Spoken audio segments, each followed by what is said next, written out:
नमस्कार, मेरा नाम धीरेन्द्र कुमार है और आप सभी दर्शकों का स्वागत है हमारे खास कार्यक्रम कमोडिटी के महारथी में।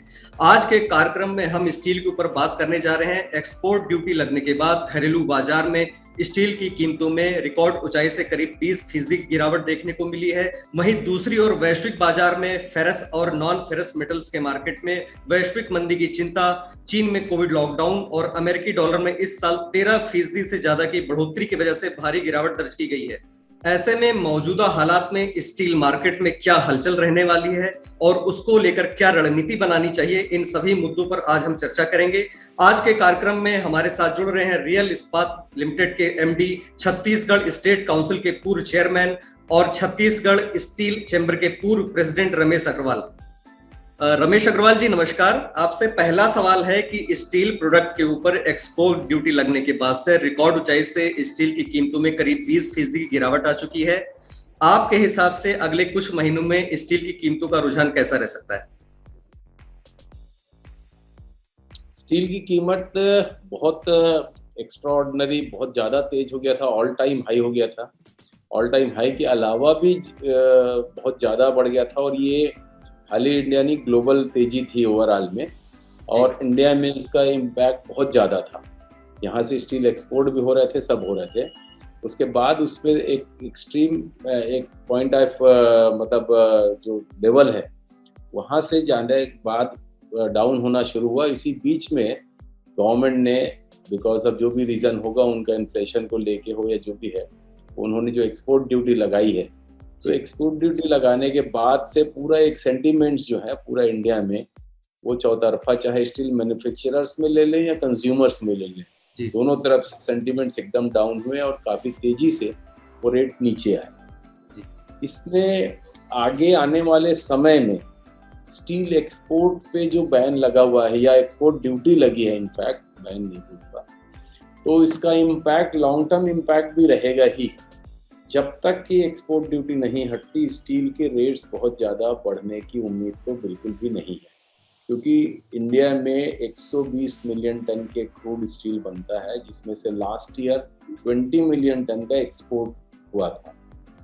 तो अब वो 20 मिलियन टन के बजाय वो इस साल की उम्मीद है कि 22-23 में सिर्फ 10-11 मिलियन टन का एक्सपोर्ट हो पाएगा, क्योंकि इस साल जब तक के जो एक्सपोर्ट ड्यूटी लगी थी उसके पहले ही काफ़ी एक्सपोर्ट हो चुका था, इसलिए ये फिगर है। और आगे आने वाले समय में ये फिगर और कम रहेंगे। तो 5-7 मिलियन टन का स्टील का एक्सपोर्ट होना, कम होना या इंपोर्ट हो जाना, इसमें ही प्राइस में ह्यूज डिफरेंस आ जाता है। इसके भी दो पार्ट यदि मैं बताऊंगा तो रॉ मटेरियल में जो एक्सपोर्ट ड्यूटी लगी है, पर्टिकुलर आयरन और फाइंस एंड पैलेट, तो उसके कारण अब कोई भी रॉ मटेरियल जो कि यहाँ पे थोड़ा सा सरप्लस रॉ मटेरियल है इंडिया में, वो एक्सपोर्ट नहीं होने के कारण यहाँ पे काफ़ी बहुतायत में समझ जाओ वो प्लेंटी ऑफ उसमें आयरन ओर यहाँ पे मिलेंगे और आयरन ओर के रेट्स इसके कारण काफ़ी डाउन हो भी चुके हैं और डाउन ही रहेंगे। कोल एक की पॉइंट है जो अभी भी काफ़ी ऊंचा रेट है, जिसके कारण एक लगता है कि रेट कितना नीचे आ सकते हैं। बट मेरा मानना है कि नियर फ्यूचर में, वैसे भी Q2 जो होता है जुलाई टू सितंबर, एक बारिश के समय का जो पीरियड होता है, वो इंडियन स्टील इंडस्ट्री के लिए अच्छा पीरियड नहीं माना जाता, क्योंकि इसमें हमेशा हर साल इसमें रेट वैसे भी डाउन आते हैं और इस बार एक्सपोर्ट ड्यूटी के कारण नीचे आ चुके हैं रेट, ये और नीचे जाने की उम्मीद है। जी। तो सर, अभी जैसे जो कीमतों में गिरावट आई है उसके प्राइमरी और सेकेंडरी सेक्टर से जुड़ी जो स्टील बनाने वाली कंपनियां थी, तो उनकी निवेश योजनाओं पर क्या असर पड़ेगा, खासकर वो कि जब उन कंपनियों ने एक्सपोर्ट ड्यूटी के घोषणा से पहले ही निवेश योजनाओं का ऐलान कर दिया था? डेफिनेटली, जब इंडिया का एक गवर्नमेंट ऑफ इंडिया का टारगेट है कि 300 मिलियन टन बाय 2030, 2030, तो ये एक जो विजन लिया हुआ है, और अभी जो लास्ट 3-1 साल से हम देखे जाए तो स्टील की इंडस्ट्री थोड़ा सा काफी समय के रिसेशन के बाद एक अच्छा बिजनेस की है, तो सबने एक्सपेंशन प्लान कर लिया था और सबने उस मोड में थे। इसमें दो पार्ट में आपने जैसे बताया, प्राइमरी एंड सेकेंडरी। सेकेंडरी में तो डेफिनेटली इसका इम्पैक्ट है कि कोई भी एक्सपोर्ट ड्यूटी यदि लग रहा है, तो उसके बाद यदि रेट्स इतने डाउन रहेंगे तो वो एक रीथिंकिंग मॉडल में है। पर्टिकुलर जो इतने pellet plants, series of pellet plants जो कमिंग अप थे, तो वो एक बार जो है काफी लोग से जो बात हुई है उसमें होल्ड की पोजीशन में भी हैं, कुछ लोग रीथिंक कर रहे हैं और कुछ लोग जिनका सेल्फ कंजप्शन है वो आगे बढ़ रहा है जी। तो पैलेट भी ये है। प्राइमरी प्रोड्यूसर्स की बात करें तो प्राइमरी प्रोड्यूसर्स के लिए एक अभी as of now present situation ये है कि जो कोकिंग कोल के जो कोकिंग कोक के जो रेट्स हैं वो $600 तक जो पहुंच चुके थे, वापस बिलो $300 आ गए हैं।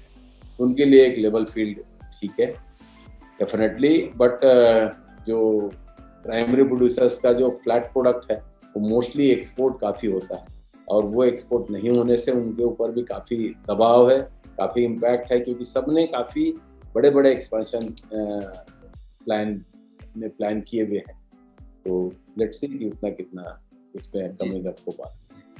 तो सर आपसे आखिरी सवाल है कि जैसे अभी यूक्रेन रूस युद्ध है, चीन में कोविड लॉकडाउन है, तो उसको ध्यान में रखते हुए स्टील के निर्माण में जो कच्चा माल उपयोग होता है जैसे आयरन और कोयला स्क्रैप के, तो उसकी प्राइसेस को लेकर आपका क्या नजरिया है? साथ ही इनकी सप्लाई को लेकर आने वाले समय जो चुनौतियां हैं उसको आप किस तरीके से देख पा रहे हैं? जब भी स्टील की बात होती है तो इसमें सबसे बड़ा इम्पैक्ट आता है चाइना जी।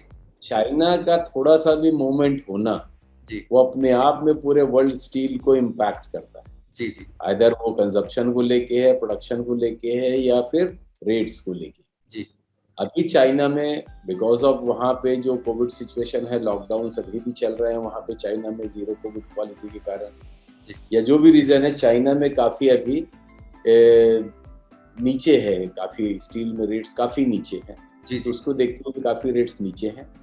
रॉ मटेरियल की जो आपने बात कही स्टील मेकिंग की, तो इसमें दो ही चीजें सबसे इम्पोर्टेंट हैं कि एक तो आयरन और पैलेट या स्क्रैप, और number 2 is coal.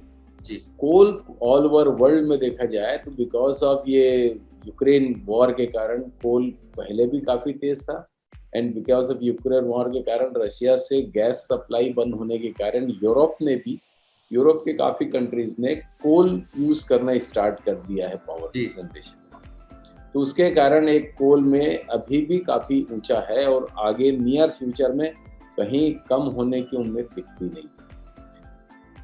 Second part, ये जो एक्सपोर्ट ड्यूटी चूंकि इंडिया ने जो आयरन और फाइंस और पैलेट पे लगा दिया, तो इंडियन कंपनीज के लिए अच्छा है कि आयरन और या पैलेट जो है वो एक उनको ठीक रेट में मिलता रहेगा।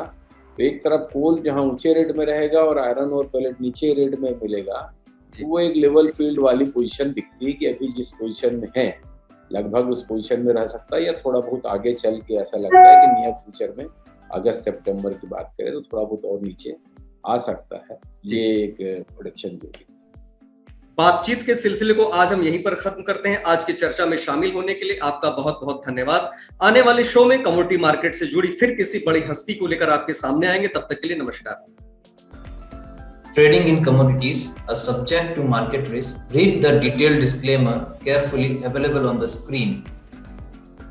आपको हमारा ये वीडियो कैसा लगा और आप किस टॉपिक पर वीडियो देखना चाहते हैं हमें कमेंट करके जरूर बताएं। इसके अलावा अगर आपने अभी तक हमारे चैनल को सब्सक्राइब नहीं किया है तो उसे भी जरूर कर लें ताकि आपको हमारे नए वीडियोस के अलर्ट मिलते रहे।